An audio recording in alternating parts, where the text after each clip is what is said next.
Bon, Monsieur Poileux, Monsieur Villet, il est 14h30. Bon, bonjour Patrice. Oui, vous êtes très, très dissipé. Nous avons fait quelques petites réunions rapides avant la séance sur des sujets divers. Et maintenant, on est tous bien sages, assis pour l'excellente séance prévue sur les marqueurs qualité et les recommandations en chirurgie par François Richard, qui va la modérer à côté de moi. Auparavant, notre secrétaire général Hubert Johannet a des informations à vous donner. Oui, donc, Monsieur le Président, pour annoncer que donc le 22 septembre, l'Académie organisera la séance d'accueil des nouveaux académiciens, ainsi que la séance solennelle du président Koudane, qui n'ont pas pu intervenir en 2020 du fait du Covid.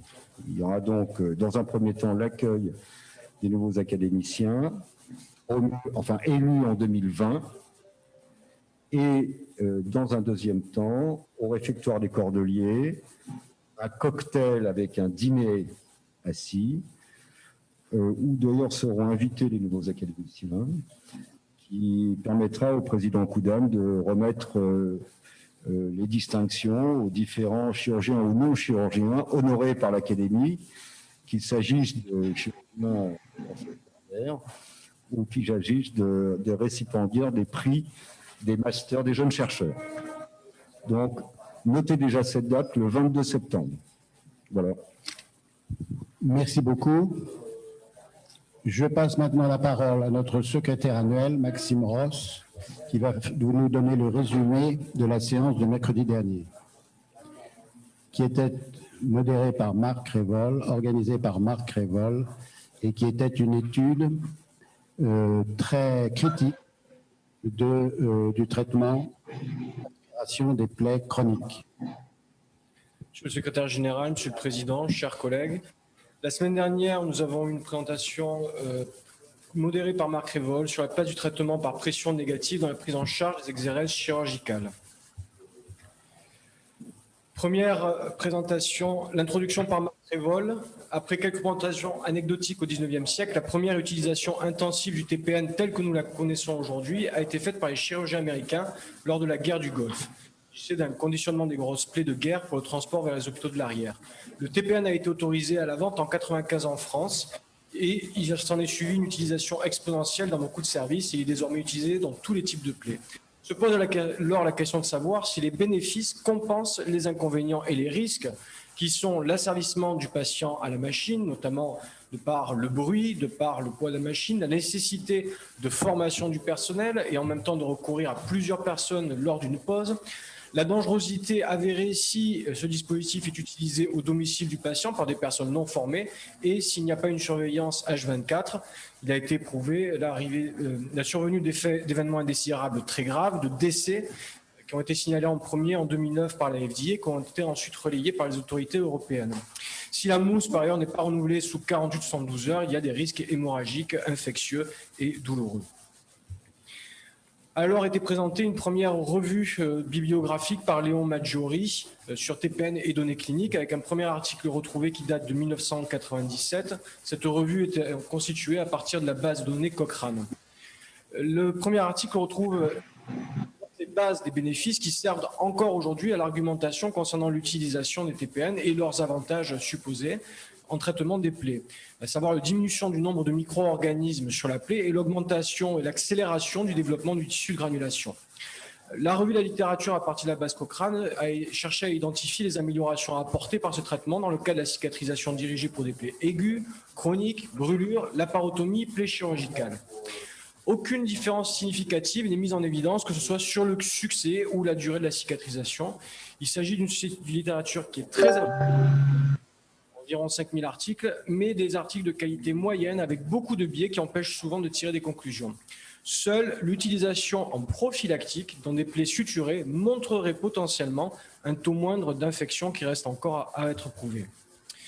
Présentation ensuite de Nicolas Berteuil d'une étude ATEC, efficacité et tolérance du TPN versus l'algolstérie dans les exérèses chirurgicales. Il s'agissait d'une étude randomisée multicentrique regroupant 17 unités de non-infériorité évaluant l'efficacité, à savoir le délai de bourgeonnement, la tolérance et le coût de prise en charge d'un traitement par TPN ou par algostérile dans les exérèses chirurgicales. Au total, 107 patients ont été inclus et il n'a pas été retrouvé d'infériorité concernant l'efficacité de la cicatrisation. Par contre, aucun des patients traités par Agenlat n'a présenté des fins indésirables graves, alors qu'on en dénombrait 24% dans le groupe TPN. Par ailleurs, 94% des patients du groupe Agenlat ont pu être traités à domicile, contre seulement 10% pour le groupe TPN. La prise en charge par Agenlat permet ainsi des économies substantielles. Deuxième étude présentée par Nicolas Rebel, l'étude interface, intérêt d'une interface pour réduire la douleur au retrait du TPN. L'algostérile se gélifie au contact de l'exsudat, ce qui permet son retrait de façon atraumatique. Son utilisation en tant qu'interface entre la mousse du TPN et la plaie pourrait ainsi réduire la douleur et le saignement. Une étude crossover a été réalisée avec inclusion après 7 jours de TPN de 34 patients randomisés, avec des séquences selon la randomisation, mousse et algostérile pendant 2 jours, puis mousse seulement pendant 2 jours, ou inversement. La douleur et les saignements étaient significativement moindres lors de l'utilisation conjointe du TPN avec l'interface algostérile. Marc Révol a ensuite introduit la discussion, après avoir tiré une première conclusion, à savoir il faut réfléchir bien sérieusement avant de proposer le TPN dans le traitement d'une plaie. Le bénéfice n'est pas démontré, alors que ses inconvénients, eux, l'ont largement été, que ce soit pour le patient, l'équipe soignante et le budget de la santé. S'en est suivi la séance de questions-réponses et de discussion. Question de notre président Philippe Marre. Vous avez dit que le taux d'infection dans le cas des plaies fermées serait moindre que les taux habituels avec l'utilisation du TPN. Comment évalue-t-on le taux habituel des infections des plaies fermées? La comparaison ne semble pas probante. Réponse de Léon Maggieri. Sur une des dernières études concernant la DPC, il s'agissait au niveau de la paroi d'un écoulement anormal, de la nécessité de faire sauter un point, d'une inflammation pariétale ou de la nécessité d'antibiothérapie. Je n'ai jamais utilisé personnellement la TPN en prophylactique. Ce qui ressort des études, c'est qu'il y a probablement un intérêt, mais qu'il n'est pas encore démontré dans une indication en particulier. Passe-président Richard Villet, il y a une indication où l'on voudrait éviter un abcès de paroi, c'est lors de la mise en place de prothèses pour réparation pariétale, comme pour les indentations par exemple. Là, ce pourrait être un essai intéressant. A-t-on comparé l'alginate à d'autres pansements?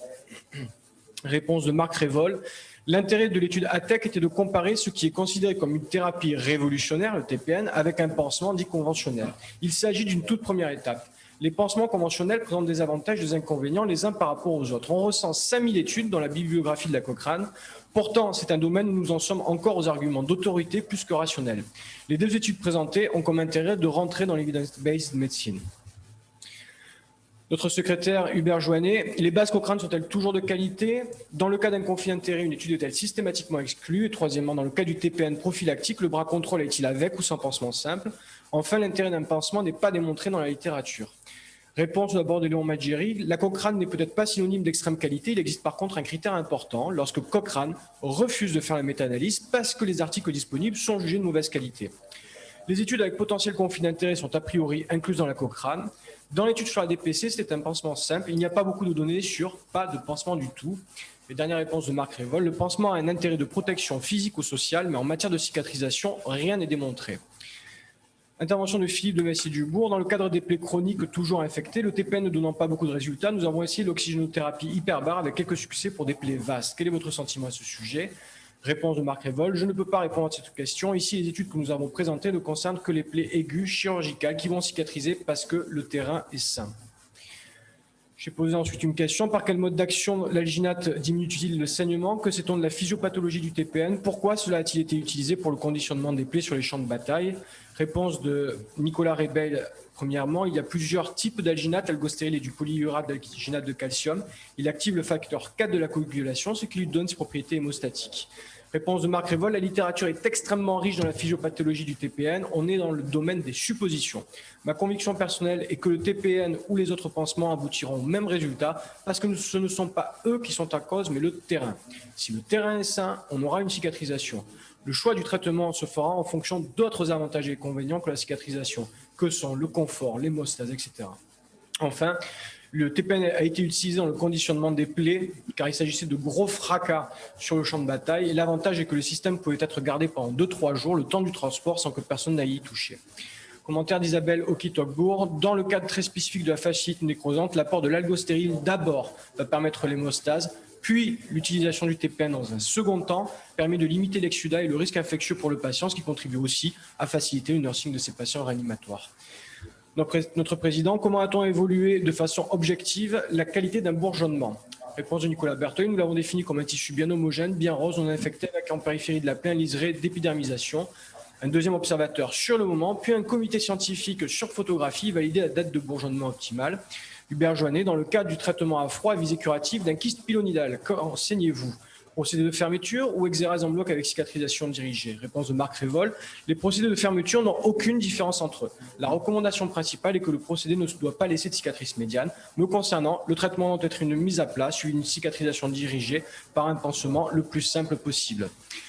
Question de Richard Villet, quid de la prise en charge des problèmes de cicatrisation radique? Réponse de Marc Révol. Le problème radique est une nouvelle illustration du fait que quand le terrain est altéré, il ne cicatrisera plus ou pas bien. Et donc, on peut mettre le pansement qu'on veut, ça ne changera rien.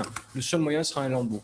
Patrice Baillet, lors de l'analyse de la douleur, les plaies étaient-elles irriguées lors de l'ablation du pansement? Quelle est la théorie physiopathologique qui a conduit à l'utilisation du TPN dans les plaies fermées? Retirer des microbes de la plaie n'est pas un argument pour dire qu'on diminuerait l'infection. Première réponse de Marc Révol, les équipes ont géré la situation selon leur protocole habituel, ce n'était pas un appareil avec inciliation. Léon Magiri, la plupart des auteurs des premiers papiers expérimentaux s'accordaient à dire qu'il y aurait une diminution du nombre de micro-organismes et donc potentiellement une diminution de la probabilité de surinfection, sans bien sûr que l'on puisse affirmer un lien et que ce soit formellement démontré. Nicolas Berteuil, il y aurait aussi peut-être un effet mécanique par diminution de la force de tension sur la cicatrice et prévenir ainsi le risque de désunion. Dernier commentaire de Guillaume Pourchet, il existe aussi une théorie sur l'optimisation du retour veineux en diminuant l'œdème au sein de la plaie. Conclusion de notre président, pourquoi faire simple quand on peut faire compliqué? Je vous remercie. Merci beaucoup, Maxime. C'était en effet une séance très intéressante, très bien construite par Marc Révol, qui répondait à une seule question avec certitude. Elle a suscité un grand débat, comme vous venez de le voir. Elle était fondée sur une intuition. Pourquoi faire simple, hein? Et la réponse est indiscutable, grâce aux recherches et aux bibliographiques et aux essais faits par les jeunes motivés par Marc Révol. La réponse est très claire. Ça ne sert à rien d'utiliser le TPN.